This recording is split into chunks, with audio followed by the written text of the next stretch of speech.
So the structure of the tutorial, I got several questions. If this is like the same tutorial as the second part, no. Well, this is the second part is continuation of the first part. So, and that's for all tutorial. So if you do this, you get stuck here for 3 hours. I'm going to first start with kind of a presentation style, introduce the terminology and the concepts, and after about 15 minutes, we start the hands-on part. For that, you probably got the email, and you have here the website to the link material, link to the material. And if you go to that site, it has a description of the tutorial, and it has prerequisites. And there are all the packages that you need to install. So if you haven't done it, I also heard that in the email the quotes were wrong, so you probably have to fix the quotes. I don't know how, this probably should work from here, the copy. If you haven't done it, please run it, and then it will be hopefully done after the 15 minutes I stop talking, so that we can start working on this. You might have noticed the technical note here. Unfortunately, RStudio is not working for all the packages I'm going to present. So I would recommend to use different user interface like RGUI if you want to. I know it's probably for some people it will be a very dramatic change, but it might be a good thing, right, to try something new. However, the first part, this first hour and a half, everything will work in RStudio if you want to continue using it. The second half, I tell you where it's not working. Okay.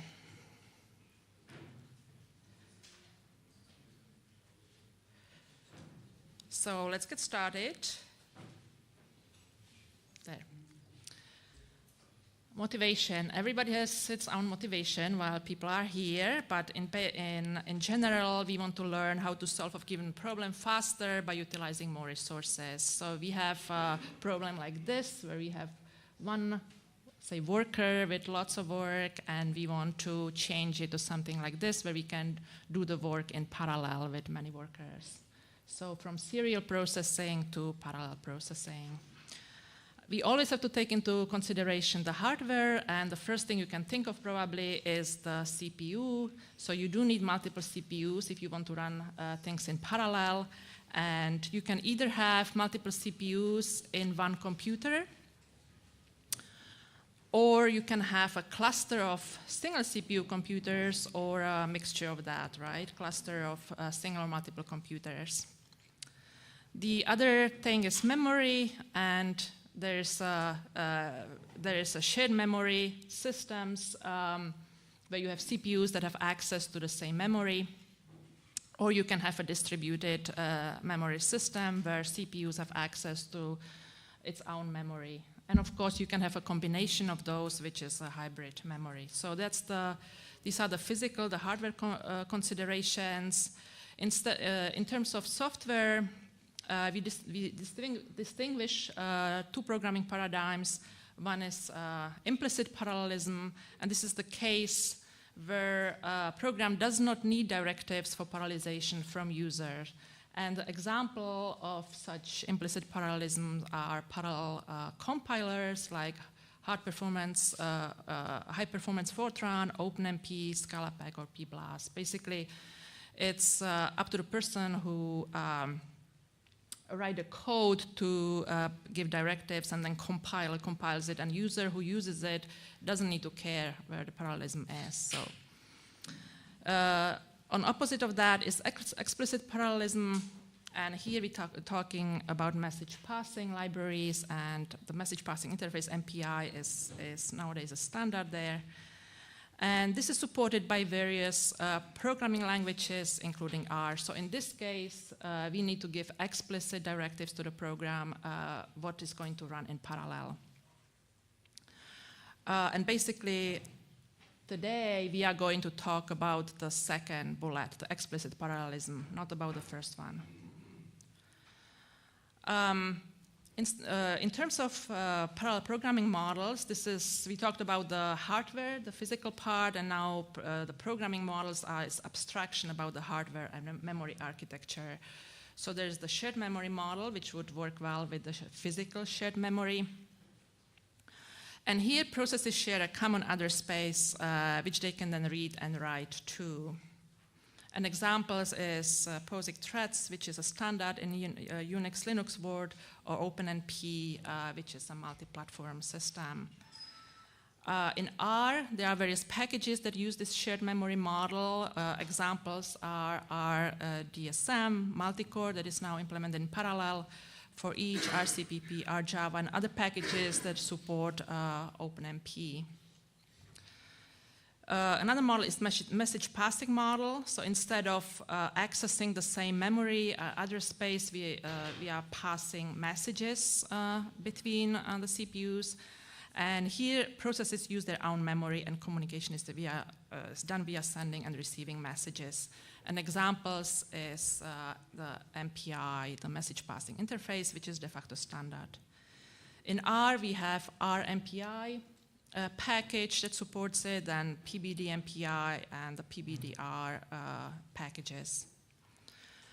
Master worker model, another model. Now notice that these models that I'm talking about are not mutually exclusive.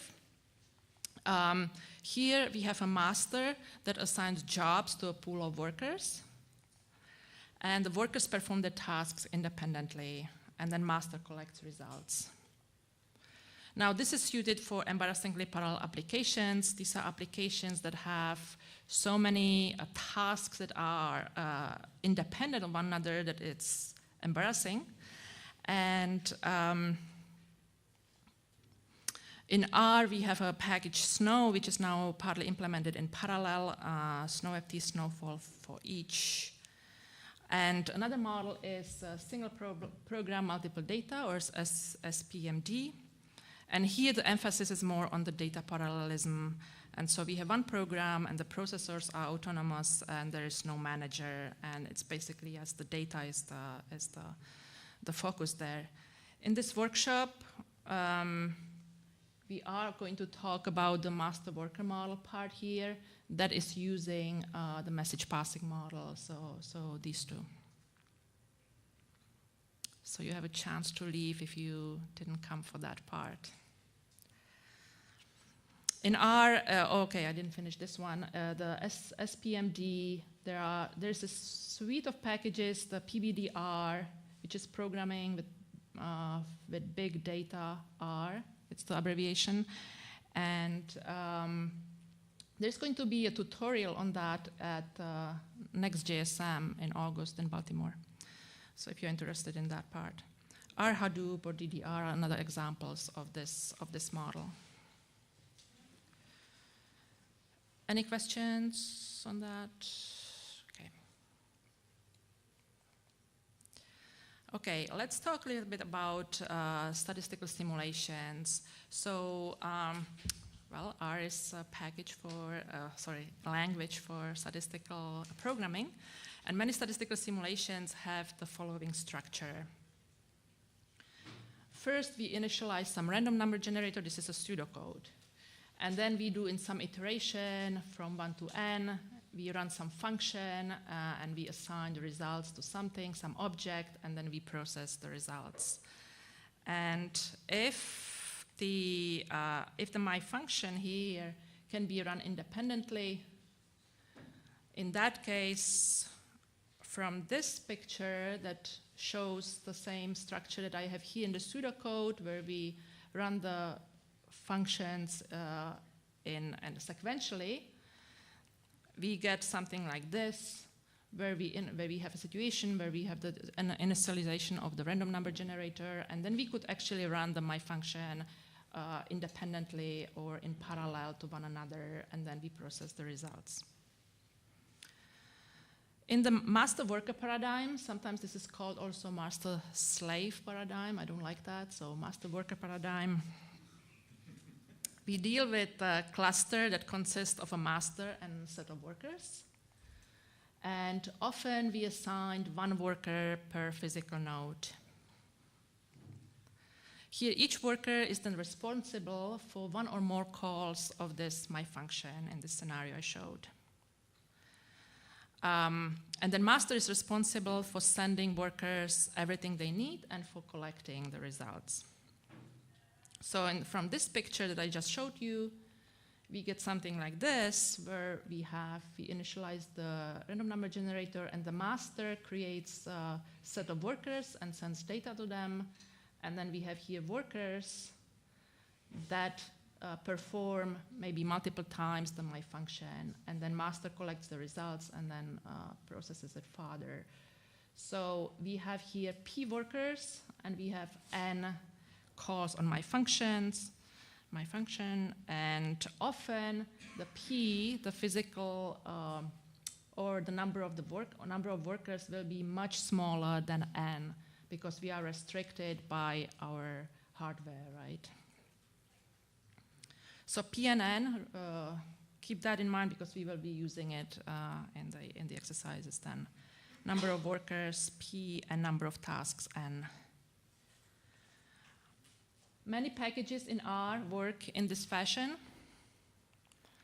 And one of the pioneers, Snow stands for Simple Network of Workstation, was recently re-implemented in the parallel package, which is now in R core. So, and that's what we are going to talk about today.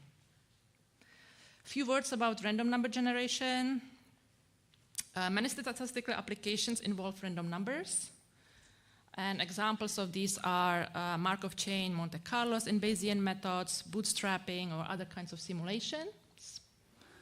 And there are important parameters of a random number generator, and that's a long period, and preferably we have something larger than 2 power 200.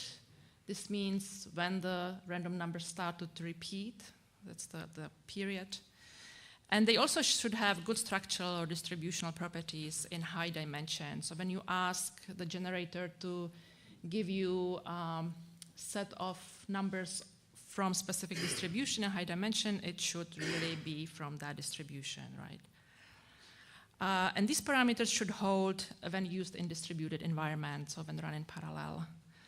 There's a good quality random number generator implemented by Pierre Lecuyer in 2002, and that one works with multiple independent streams. Has period 2 power 291, and has streams that have seeds 2 power 127 apart. And so in this case, then parallel parts of user computation can run independent and reproducible streams, and altogether they will have the right properties as we expect from RNG. There's a direct interface in R to this generator. It's called R-Lecuyer or R-Stream, but recently it was added to the R core, and so you can set it using RNG kind and set this name, and then you can use it that way. Okay, package parallel, that's what we are going to talk about, at least in the first half of the tutorial. It contains implementations of 2 packages. It has implementation of Snow, which was developed by Luc Tierney et al. And this package works for homogeneous as well as heterogeneous clusters and works on any operating system. And the other package is Multicore, developed by Simon Urbanek, and that one works for the Unix world, Mac, Unix, Linux OS, but not on Windows. It's actually using the shared memory model. And it's designed for multi-CPU core single computers with shared memory. That's what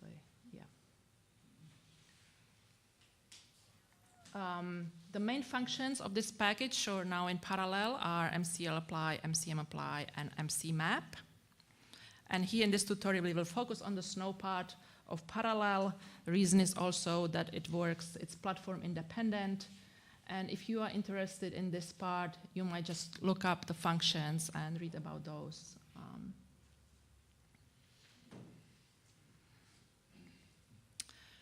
Okay, that kind of concludes my first part the sort of the theory part. Are there any questions? Okay, good. So in the rest of this half of the tutorial, we are going to talk about the parallel package. In the second half, we will talk about 2 user-contributed packages, NoFT and for each. And at the end, we will also look at how you can benchmark parallel programs, okay?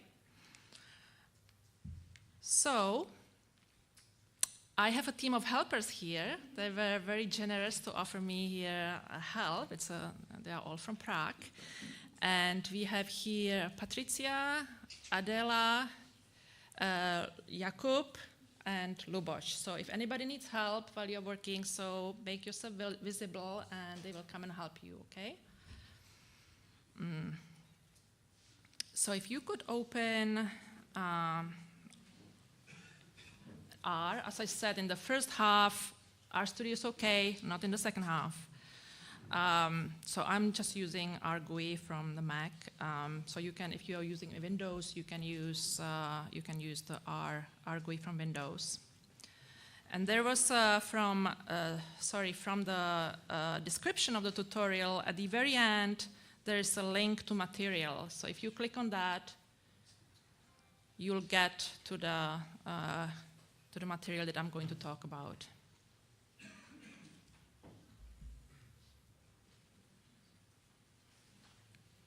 The first few sections are about what I just was talking about, so we can skip those.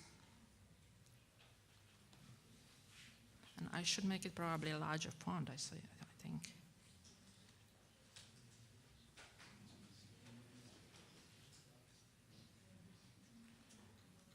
Maybe.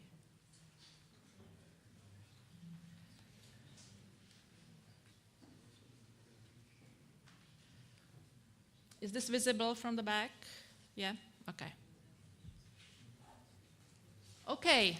As in any other work with R, the first thing you have to do is, or mostly you have to do, is load your package.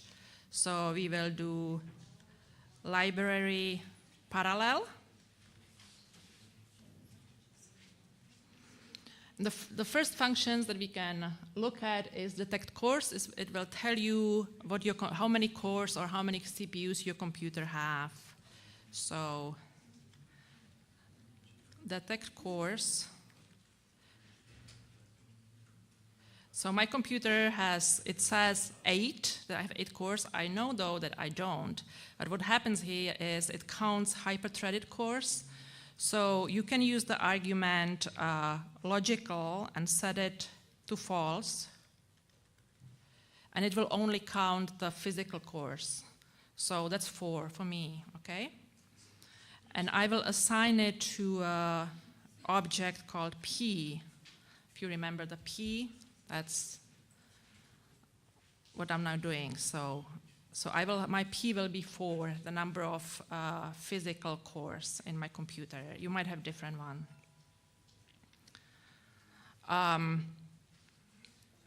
How can you create a cluster? So what you do is you use the function make cluster. So we will assign it to an object called CL and do make cluster. And then the argument that you have to pass is how big the cluster should be. So I will say, okay, make 1 worker per node. So I will pass my P, my 4. So what is now CL? CL is a socket cluster with 4 nodes on localhost. And you can, what type is this? Oh, the CL. Type of CL is list. So the CL is a list of length 4.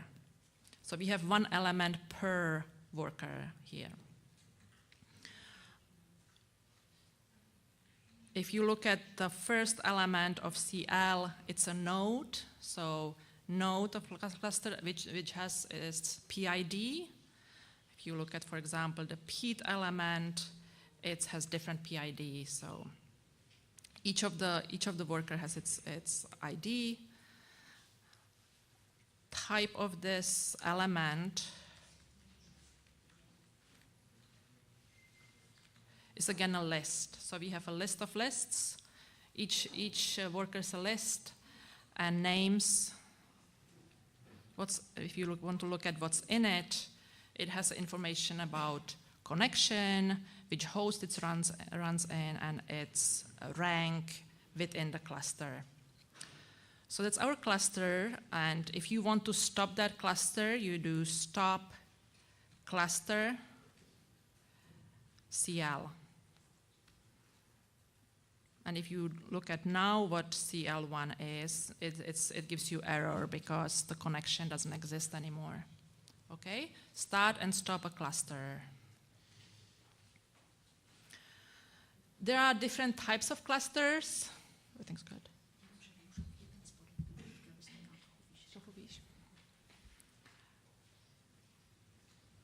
Can you see here the bottom where I'm writing?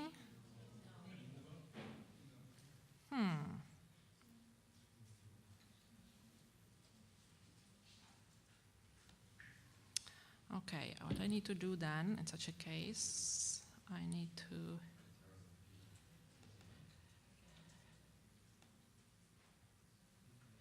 I have to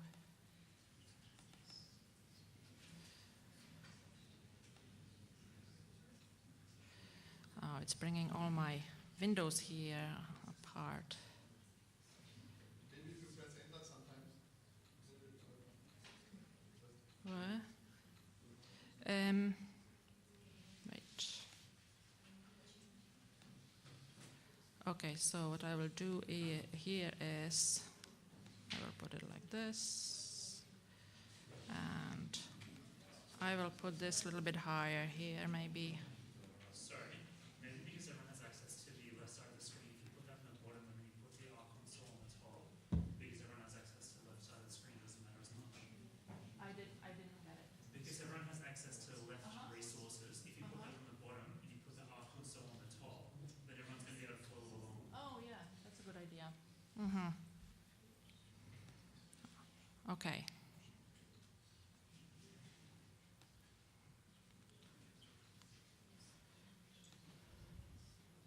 So I put this like this, and then I put this down.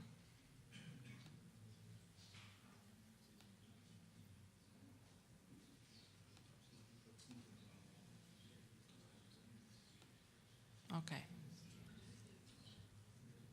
So is this height okay? Yeah? Okay, good. I have to see this though.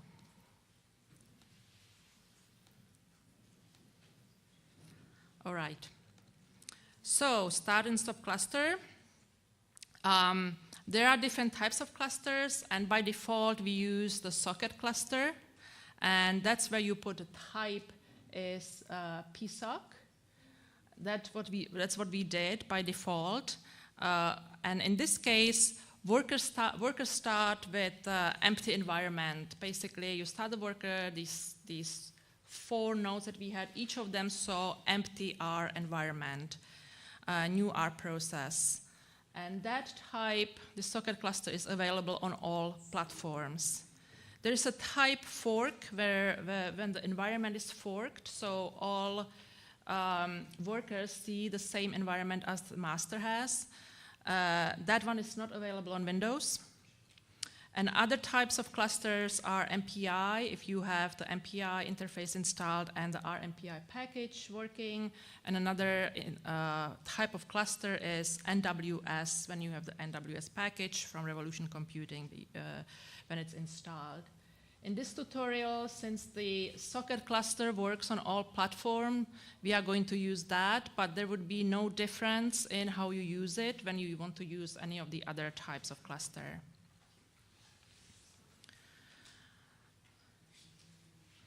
So now when we know how to start and stop cluster, we can evaluate function on a cluster. So let's again start a cluster the same way we did before. CL make cluster. So I have the object CL. And the function that sends a function to all workers, it's called cluster apply. So we will just use very simple function and we will say each worker should generate as many randomly, normally distributed random numbers as its position in the list. So first worker should generate 1 random number, second worker 2, and so on. So what we will do, we will pass as argument, we will pass the cluster object, CL. And the second argument is a sequence that gets segmented and passed to the workers. And I'll tell you in a moment how. And the third argument is the function. So function is, and we are just passing our norm. So, and now the result is a list. First, is the result that comes from the first worker. First worker got to generate 1 number, second 2, and so on. Fourth worker got to generate 4 numbers. So basically the sequence here, the second argument, is it got segmented that the first number got sent to first worker as the first argument of that function. So, for example, the fourth worker got to evaluate this, right? Our norm 4, it got 4 as first argument, and then mean and standard deviations are the defaults. So that's what happened on the worker side. If you also want to supply the additional arguments, then you can add it as in this function call. So you can say, I want the random numbers with mean is 10 and SD is 2. And you can see that the results are now generated using different parameters in the R norm, so with mean 10 and standard deviation 2. So these arguments get then passed to all workers the same. They don't get segmented, right?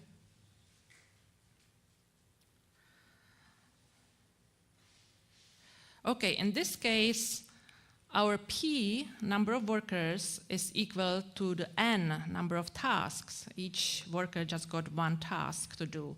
What if our N is larger than P? What happens then? So our example will be, we will generate random numbers. We will generate 20 times a set of 100,000 random numbers from a specific mean and standard deviation. So the result will be object res, and we do cluster apply. CL, first argument. So the second now, since it gets passed to the worker as the first argument, so we will now just repeat 100,000 20 times, right? So the length of this argument is giving the N. So that's how the N is defined, length of this argument, the sequence. And our function, let's just return the mean of the set of 100,000 so that we don't return 100,000 numbers, just the mean of that, okay? So we can just define it as function with an argument, I call it x, and give back mean of R norm. First argument is the x, and with mean is 5, and okay, just mean 5, standard deviation is the default. So what happens now? Length of res is 20, right? Instead of just 1 result from each worker, we now get result for each task, so 20. And if you look at the head of this, we got result for each task, and is at 1 number, which is the mean of the function, and all of them should be close to 5. So if you unlist it, mean of this sequence is 5, which is what you would expect.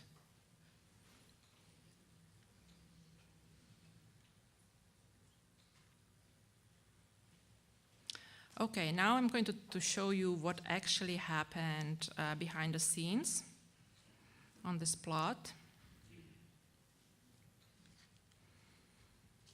So this graph, okay, I have to stay here. This graph has the nodes on the y-axis, and in this case, I did it on my larger computer in the department, which had eight CPUs, and there's a time on the y-axis, x-axis. The green bars is the time which the workers spent for tasks that they were sent to. And the red lines are messages that were sent to the workers. The 0, 1 here is the master. And so you see that at the beginning, the master sends message to the first worker starts to work here, second starts to work, and so on. So first 8 tasks were sent, and the master then collects the results here when they are done, and then it says, oh, but I have 20 tasks, so I have to send more. So it sends another batch of 8, and then at the end said, oh, there are 4 left, so 4 more, and then it gets the results. So that's how it's solved when n is larger than p. Any question about, yeah? So you have 4 cores and 8 threads, and when you define the number of p, it was equal to 4. And this table means that automatically R uses the 8 equal threads, or it's just... No, this is, I did this on a different computer. I did this on my departmental computer than I have now. Sorry about that. Okay, Yeah. So with your computer, Yeah, everybody will have different. And later in this course, I show you how to create these plots. Yeah. Excuse me. Sorry, it was confusing, yeah. Excuse me. Yeah? In the core number 6, how does this blue line? There is some waiting for core number 6. Yeah. It's waiting. It's waiting until it can actually give back the results. So what is the reason of this waiting? Because the master is not ready. Ah. And I show you in another plot exactly why is that. Okay, I will explain it. Good question. Yeah. Yeah. Does it also decrease the usage of memory? Because we have it, we break this process into several sessions in time. So. Mm-hmm. Yeah, it does. So, and it will then depend on your system how it's configured. But each process. So each of these nodes starts new R process. So this is like you would here start another R sessions, R consoles, and say, okay, generate random numbers. So it would take memory away. Yeah, it does.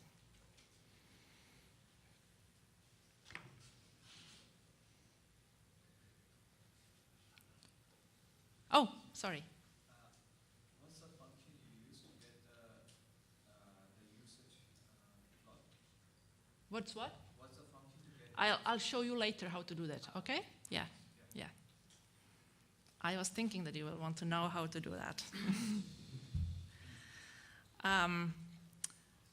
Okay. In this case the case I used here, I just wrote the whole function into the function call here.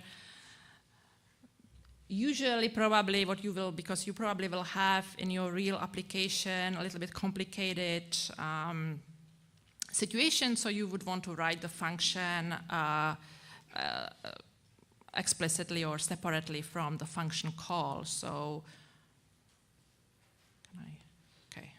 here. So usually the situation will be that you define the function, your function outside of that. With some arguments, I say R, my function R, and give me mean, or another argument is mean and SD, choosing the defaults from R norm. And that will return mean of R norm with arguments are mean is mean and SD is SD. And then your function, the cluster apply, you pass CL 100,000 20 times And the function will be just my function. And then you can pass, do I have, oh, thank you. Glad somebody pays attention. And I will pass mean 5. So that's the same call, okay, another, there, right? Yeah. The same call that I just used before, but with the function written explicitly outside of the function call.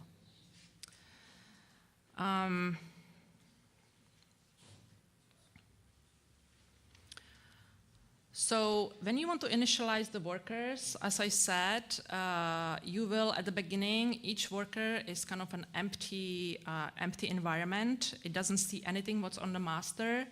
So in a situation, for example, when workers should use some packages that you installed, you need to initialize the workers.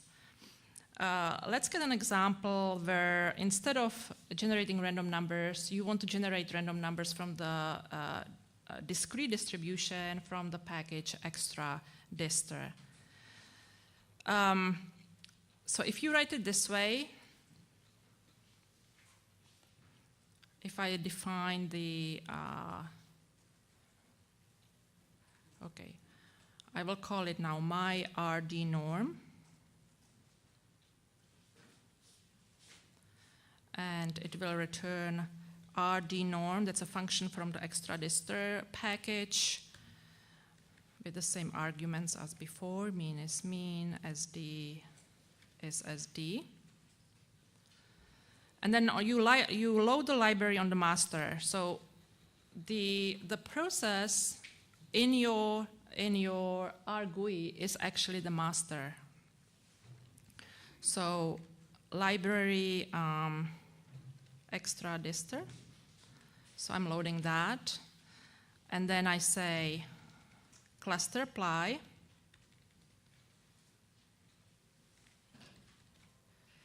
CL. Now I'm going to generate just 20 random numbers 20 times. The function will be my RD norm. And I will just pass standard deviation is 6, for example. Ah, you got an error. What does it say? 20 nodes produced error, could not find function RD norm because the workers don't know what's on the master, right? They have empty environment. So one solution would be that you put it into your function, into your my RD norm. So, and I will do my RD norm 2. And then you would do first library extra distr.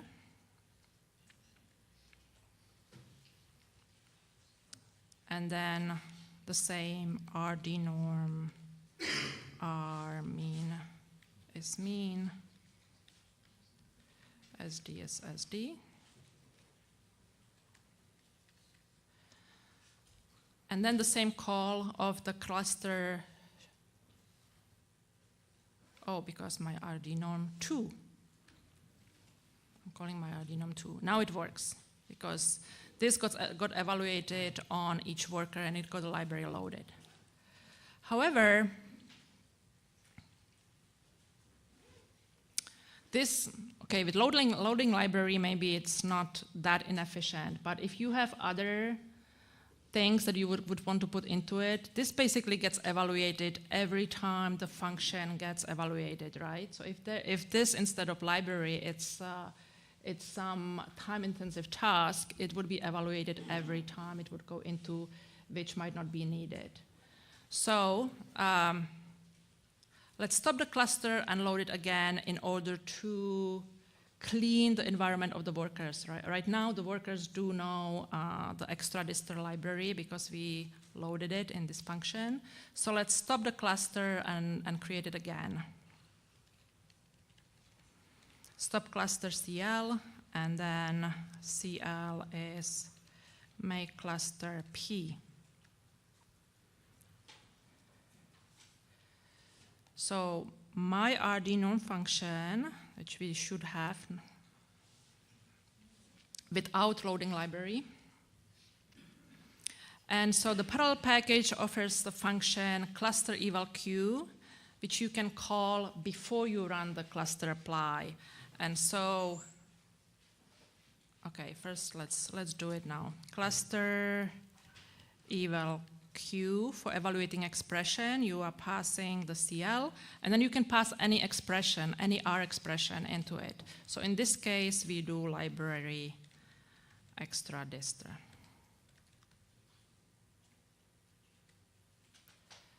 Okay, and it returns from each node actually what libraries are loaded there, which is basically the base packages plus the extra distr.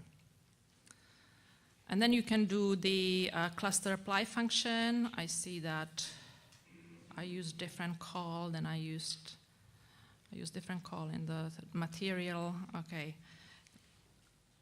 10,000 times, 10,000, I don't know numbers, 1,000 times. And I'm calling my RD norm as D6.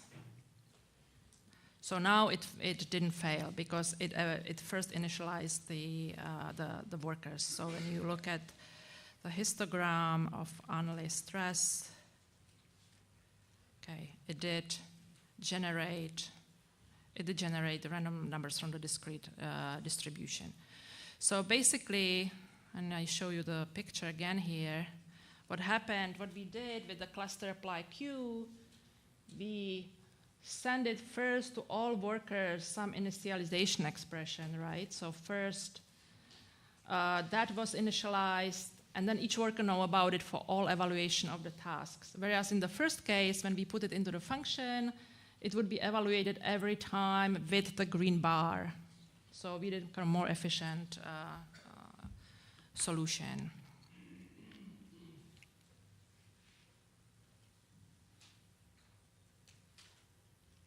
Any questions about this? Okay. You can use the same idea for sharing data. For example, you want the workers to know about some data set, and you don't want the data set to be passed every time you call a task, right? So you can pre-initialize the workers with those data. And you can use the cluster eval queue for that purpose. So we will use again the myRDnorm function that we already, okay, myRDnorm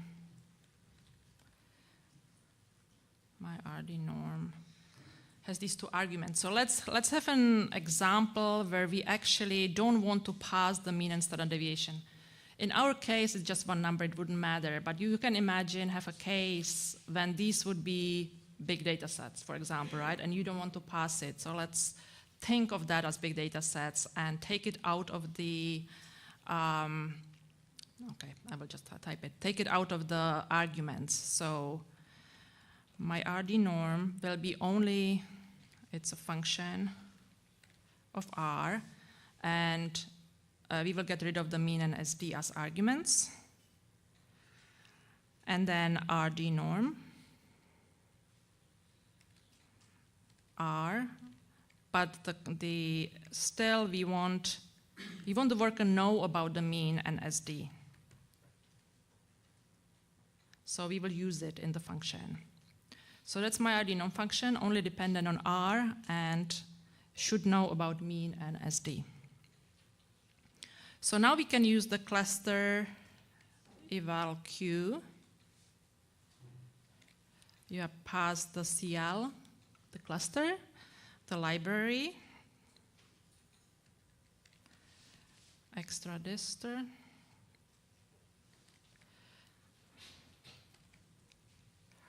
and then we say set mean to 5 and or 10 and SD to 5.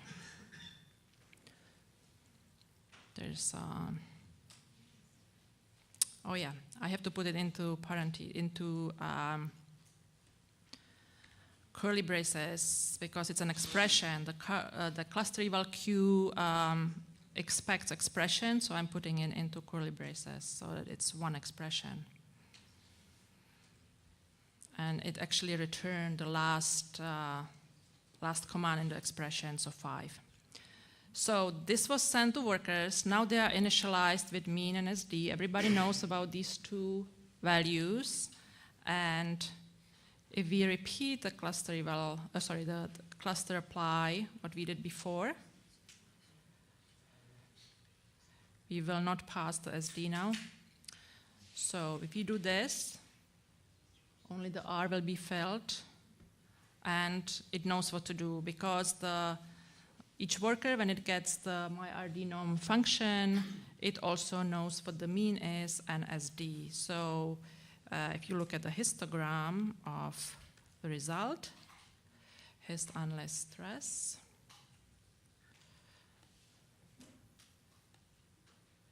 you see that now the numbers are generated with mean is 10, right? We used different number in the past, so now it's 10, so it got the right value.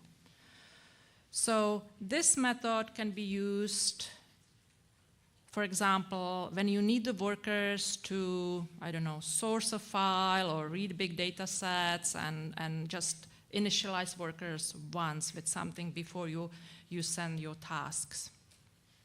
Mm-hmm. This is my big data now here, yes.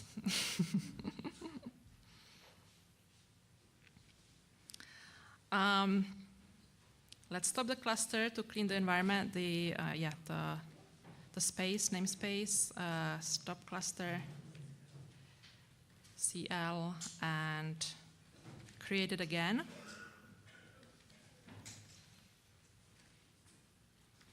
Make cluster P. Another way to pass this mean and SD is using cluster export. So we still have the same myRDNorm function, myRDNorm. And instead of passing it in the cluster eval queue, we let the master know about it. So in the master environment, we say mean is 20 and SD is 10. And then there is a function in the parallel package called cluster export. And that lets you to export any object that the master knows about to the worker. Okay, so you pass the CL, and in a vector, you pass a character vector where you name the objects that the master knows about. So in this case, mean and SD. So whatever the master, whatever values they have on the master environment, they are sent to workers now. And then cluster eval queue would be only loading the library.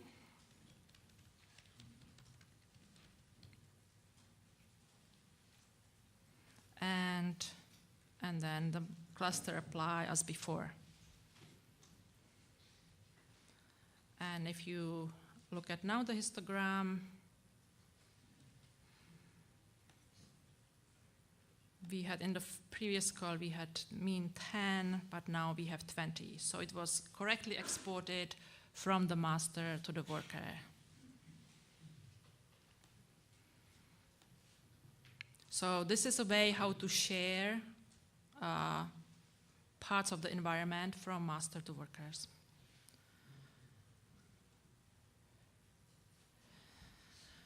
Okay. Now, when the worker has some data loaded, yeah, there's a question. Question regarding the data export. Say you want to get some data from a database. What would you recommend how to do that? So initialize it once and then spread it over the clusters, or load it from within each cluster? Yeah, it depends then. You load it. It depends how long it takes, I suppose, and how big the data is, and how long If you send it, how long that would take, it kind of depends from the situation. There are also ways to split the data set to the workers on the master side and just send the partition of the data, which we are going to just talk now about, just the part that they need. Yeah, I suppose you just need to see what's there. There are various options how you can do it, and you can, like, depending on your application, see what's best. So one way of letting worker know which part on the data set they should work on is that each worker has the whole data set, and then they just know on which part of the data they should work, right? So in this example, we have a set of AR1 parameters, and it's a data frame, and I'm just going to here copy it. I'm not going to type it now.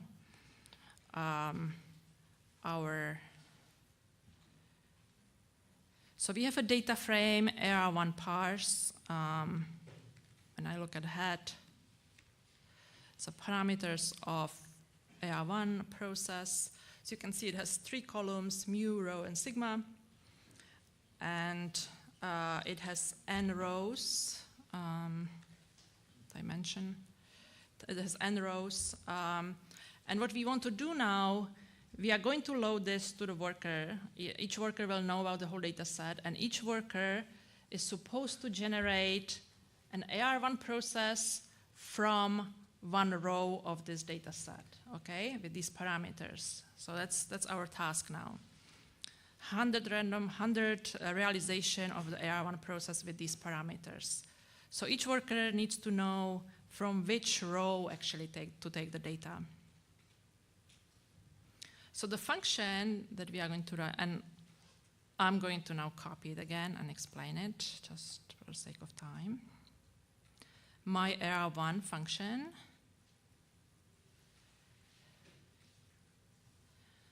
And basically what this is doing is the first argument of that function, which is the part that gets segmented from the cluster call, is ID. So each task knows which ID, which row to take, and there is an additional argument, which is the starting point of the AR1 process. So the parameters are taken from the data set, and it's just the IDs row, right? And then it knows which parameters to take, and then it can generate the AR1 process with those parameters, and we are going to generate 100 realization of that AR1 process. And then what you do is you just export this data set, so cluster export, CL, and we want the worker know the data frame AR1 parse. So each worker knows about it now, and the cluster apply call, we are passing CL. So the sequence here now, what we are going to segment is 1 to n. So first call gets 1, 2, and so on, so that the ID, this is basically the ID, right, 1 to n. And function is then my AR1, and let's put the t, the starting point, at 1. Okay, that's it. And so length res is 1,000 because 1,000 tasks. We evaluate 1,000 tasks, and length of the first element is 100. So each element of these 1,000 elements return 100 realization of its own AR1 process. We can now, so this is the result of cluster apply is always a list, but you can combine it into different objects. For example, if you want to create matrix from these, you can do resmat is do.call rbind res. So it will apply the rbind function on the list, and so dimension of this is 1000 times 100, what you would want, right? Please do call parallelized. No, not here, no.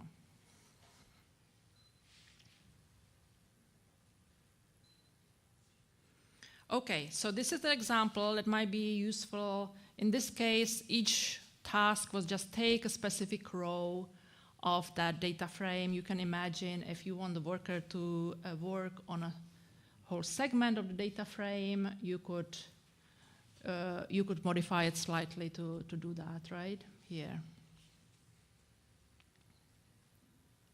Any questions? Yeah. Just in terms of memory, when you send each data frame, it means that you need four times memory?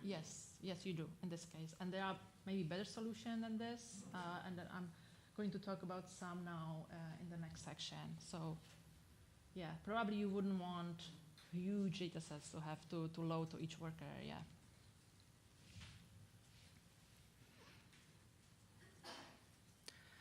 The parallel package, how are we doing with it? Okay. The parallel package has few higher level functions that are implemented on top of these functions that I talked about and makes things a little bit maybe simpler. And these functions are parallel versions of lapply, sapply, and apply, and they are called parallel apply, parasapply, and parapply. And they all use the cluster apply underneath of them. So, for example, there's if you want to sum rows of a matrix that results in a vector, not a list, you can use parapply. So you would do parapply CL, and then you would have a matrix, for example, from 1 to 2000.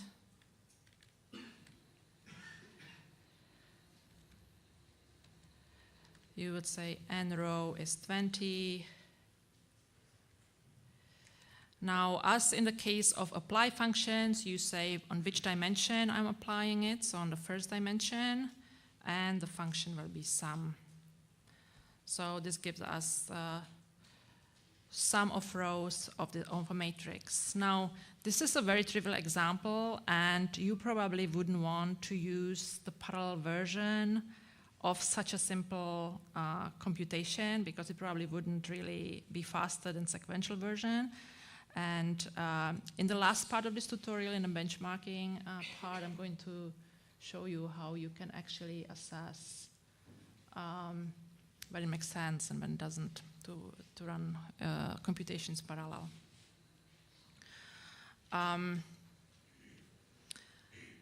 So the second bullet here is in this section is the example we just had with the AR1 process. Instead of that each worker knows about the whole data sets and knows the row on which to work, you can just pass the rows to the worker, so that each worker knows about the rows, just as we discussed.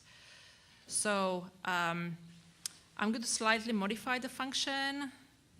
I'm going to copy this, my AR1 row, and explain it. So in this case, instead of ID, the first argument are the parameters, and then we are expecting that the parameters will be a vector of size 3. So one row of the data frame which will be passed, and then generate the AR1 process with that. And then you use the function parapply. So res is parapply,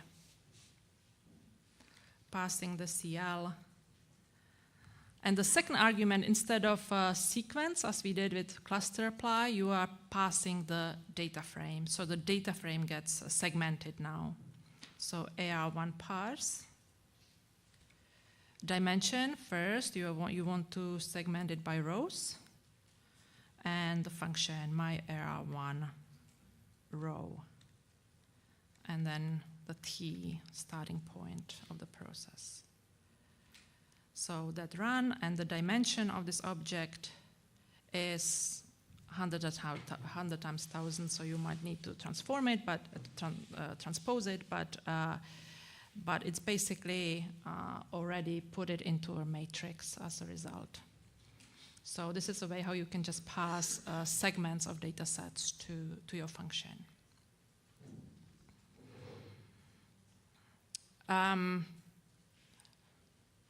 So far we only segmented one object that was segmented and passed to the workers. If you want to segment more objects, you can use the function cluster map, and it's analogous to mapply and map in R.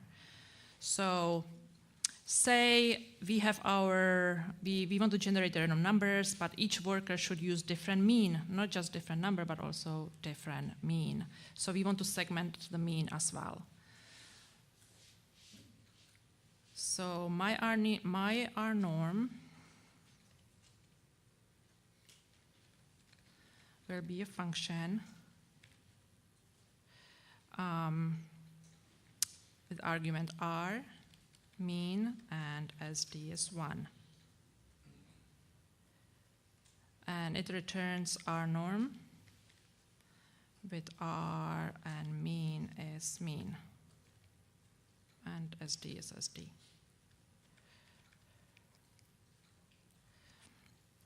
Let's set n to 100. And so we will use cluster map, passing CL as the first argument. Now the function is second argument, so my R norm. And now you can pass any arguments that are going to be segmented. So for R, we have to name it also. Pass 1 to n. And mean, you can pass different means. So I now chose to put this sequence, n to 1 times 10. And SD is 2. So SD will be the same. Mean and R will be different. So the length of the result is then 100. That's our n here. And head of the rest looks like this. So first task got R is 1, and mean is 1000. And then it goes, right? Each of the tasks gets more R and different mean. So, and if you, so you can put as many arguments you want to segment as you want, and if you don't, you can just put a single number, and it will just be passed as a single number. The last command, if you want to, for example, plot, if you want to plot mean of each of those results, you can use the par sapply to do it in parallel. Par sapply, CL would be the first argument. Result, you are passing a list, and function mean. So basically, this gives you back the mean of all these processes, all these tasks that we run, and it was linear, and it is correct. It was giving back this, right? This thing. So. Okay. Any questions so far? Is there a way to pass something to workers in between the process? When they are working? I would just initialize like something 1,000 times, and in the fifth 100 I would pass something. No, not with parallel. Not with parallel. Mm-hmm. Could you repeat the question, because Oh, if it's possibility to pass to the workers something in the middle of the computation when they work. No, not in parallel package. And now I'm kind of thinking, not sure that I know of any. Maybe some of the backends for each. I don't know. Maybe it's weird, but is it possible that we send a different functions to different workers? No, not with parallel. Because I mean that some worker doing the some function and some worker doing the other. Yeah, I know what you mean. No. Mm-hmm. So if I want to perform 100 tasks on 8 CPU machine, does this mean that for each of these tasks it will be initializing the session? In each of the 100 times it will initialize session, or it will reuse the session that is already created for. So if you use the cluster apply queue, that's sending cluster eval queue, that's sending only to each worker. So you initialize like the nodes if you want. So yeah. And anything you put into your function will be run 100,000 times. But if you can use it before as I showed there. Okay, so then we can talk about load balancing.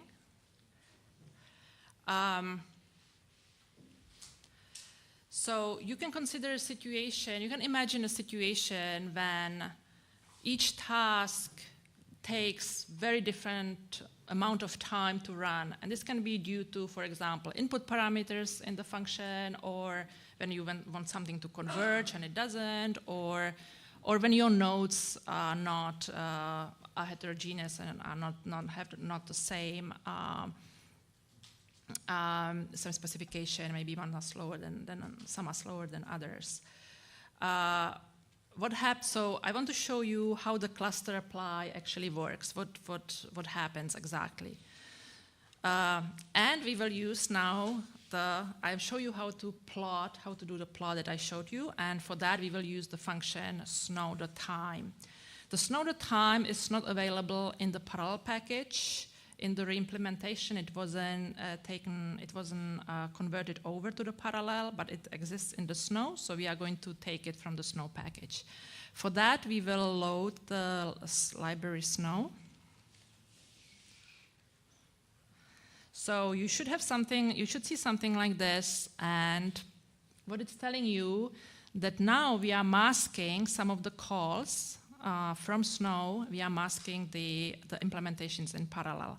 This is on purpose because the parallel package doesn't have the ability to monitor the time as we saw in the plot. I'm not sure if the authors of Parallel would like me to do this, but let's do it for a little bit and then we detach it again. So we will define a function, and maybe we already have it, rnmean. Did we already? No, okay. So we will define a function that returns a mean of R norm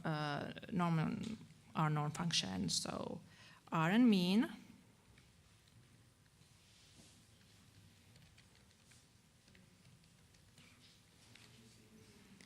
So function R mean is 0, SD is 1. And this function will return a mean of R norm. R mean is mean, SD is SD. Okay. Now our n will be 30. And now I'm going to create a sequence that will trigger very different load of the tasks, okay? You might just, so I will now set the seed to 50, and then I will just copy this sequence here, and what this sequence is doing basically, it samples from some exponentials and exponential numbers. If you look at head of our sequence, R sequence, So this is the number of random numbers that we want to generate on different workers, and the idea is here they are very different from another so that the load is different, okay, for the workers. That's just a little tricks here. So the function, as I said, that measures the time is called snow.time, and we will wrap it around the cluster apply function. So cTime will be snow.time, and we do the cluster apply.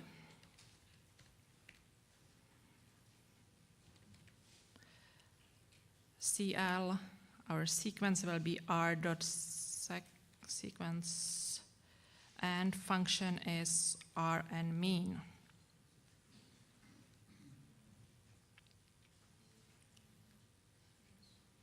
Okay, that run, and if I plot it, I plot the cTime now. Plot cTime. It does similar plot that we saw on the page here. The times, as you can see, is now very different for different tasks. Now, I'm going to explain it on the picture that I have. Where is it? That's a different page. That I have here. Again, I run it on different cluster, different computer, but the same function, the same command. So what happened when we run the cluster apply function? So basically, again, the master generates the nodes, and the workers start to work. But look what happens. The first one now takes much longer maybe than the second and third one, but the master waits first for the first worker to finish, gets the results, and then collects the results from the others.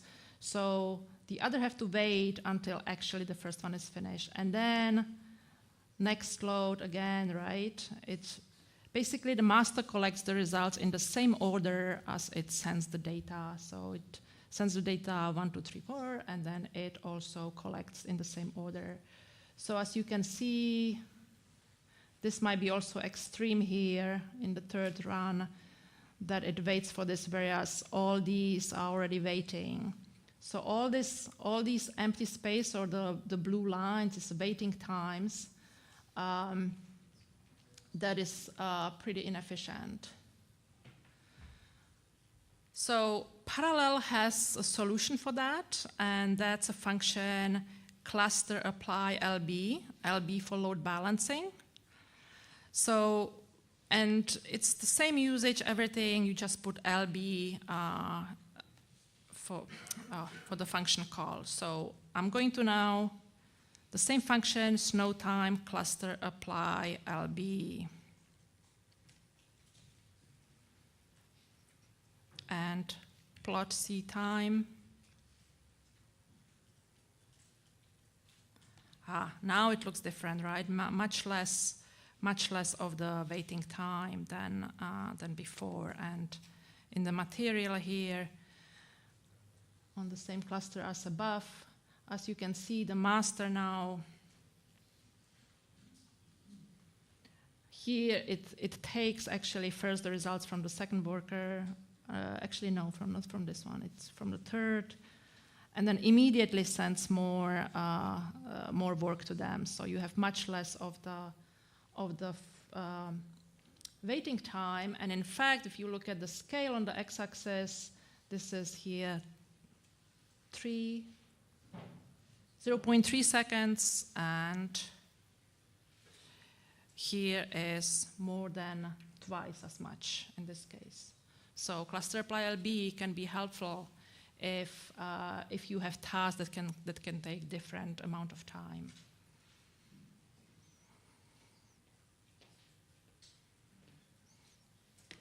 Okay, let's unload the snow package. It is so detach package snow. We will unmask the functions that we used, so that anytime we now will use cluster apply and cluster apply LB, it will be taken from the parallel package, not from the snow package. Yep. Is there any reason you will use cluster apply instead for this purpose, mostly. In general, if you want it faster, Yes, yeah, yeah. But is there Yeah. any case you won't use it? Oh, you will not use it? Oh, that's what was your question. Oh, okay. Okay. Yes. Oh, yes. And there is, and it's reproducibility, and I'm going to talk about right now, random numbers and reproducibility.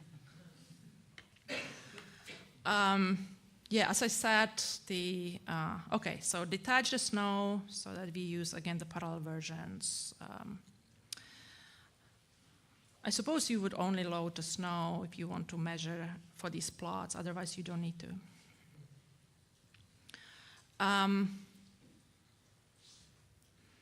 All right, I talked in the introduction a little bit about about the random numbers, sorry. So results out of the box, if you just use the standard R random number generators, they are not reproducible. So for example, if you set a seed, set.seed 1, and then I will unlist the result and do cluster apply, CL, and I will generate 5 random numbers on P workers, R norm. So I have this, and then I do this again, set seed, and we have different numbers, right, every time. So, and the reason is because the workers don't know that the generator was initialized. There's a quick and dirty solution to this, and that's when you can basically set a seed on the workers. And this is what you see here is one idea that you would set seed on the master, and then you would do cluster apply. I suppose you could do it also with cluster eval Q. You basically sample from 1 to very large number. I don't know what this is, 10,000 million or something. P times, and the function you are passing to the workers is set seed. So this function basically evaluates set seed with these seeds on the workers, and since you did set seed on a master, this should be reproducible then. So if I again do the R norm, and I do this whole thing again, set seed on workers and R norm, then they are the same. However, this is kind of a bad solution, because the resulting random numbers in total, I talked about the properties of random number generators, you don't have them here guaranteed, right? You can do it for some, yeah, well, it's actually not the correct way. So the correct way is to use a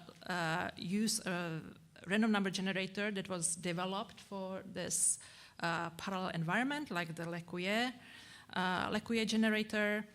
And I put here in the material here links if you are interested more to read about it, to actually his papers and Lecuyer's papers.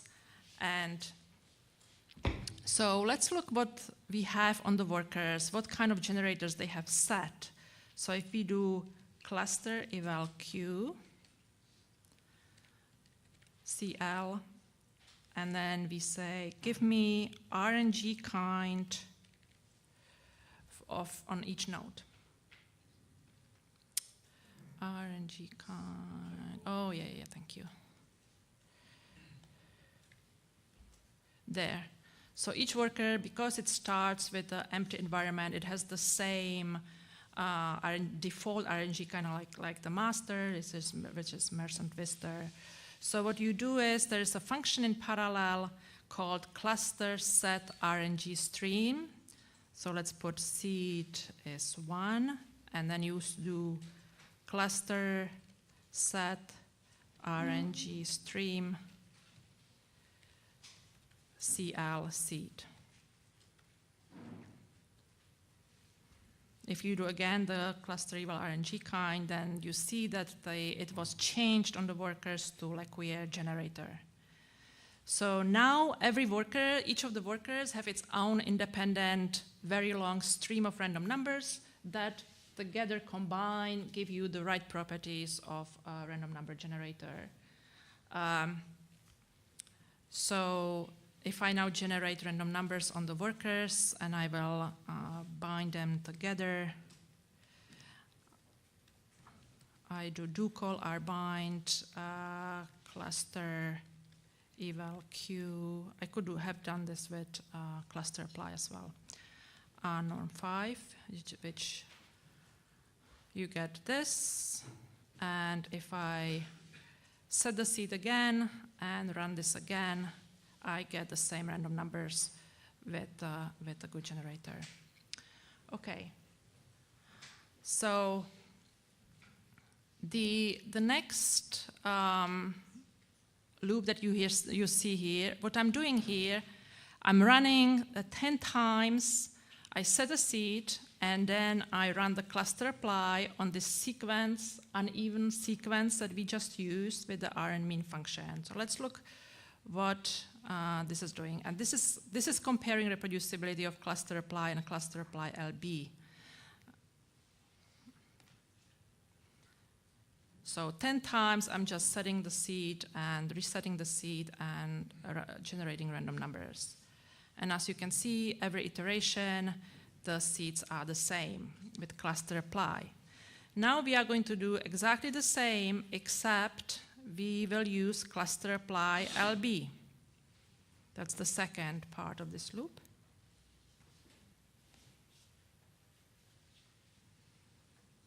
We are setting the seed, and what happens? The results are not reproducible. Why is that? The reason is, can somebody think why is that? If you read this, you work with different workers, and you have the seeds that you have no idea which worker gets which random number. Exactly. Yes. So there's a picture that you can see here. Basically, each worker gets assigned a seed, gets a stream of random numbers, and the color represents here the stream.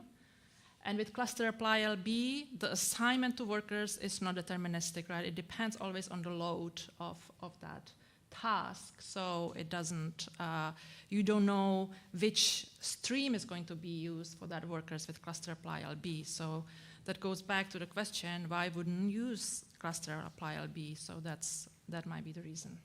But why is it not deterministic? I mean, why is it not always the same load when you repeat the task? Well, that can be,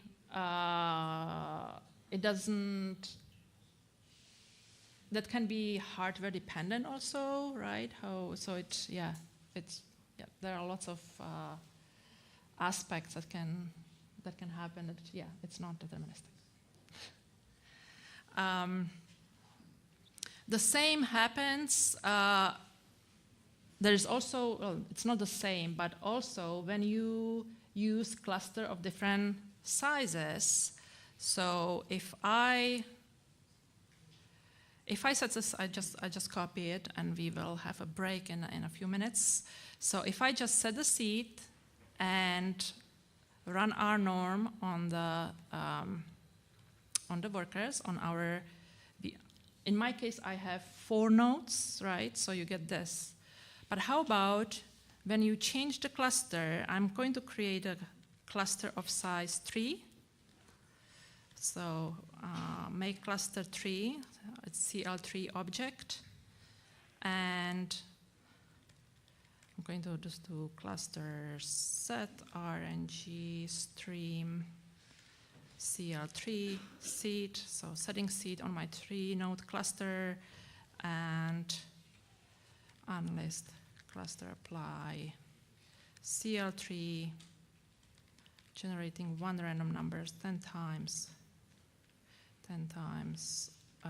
rnorm. Different numbers, right? Even though we are using cluster apply, but we are using different size, and this goes back to this. Now we have just 3 workers, 3 streams, so now the tasks are actually, again, generated on different streams than before. So as a result, results are only reproducible when evaluated on a cluster of the same size and using cluster apply.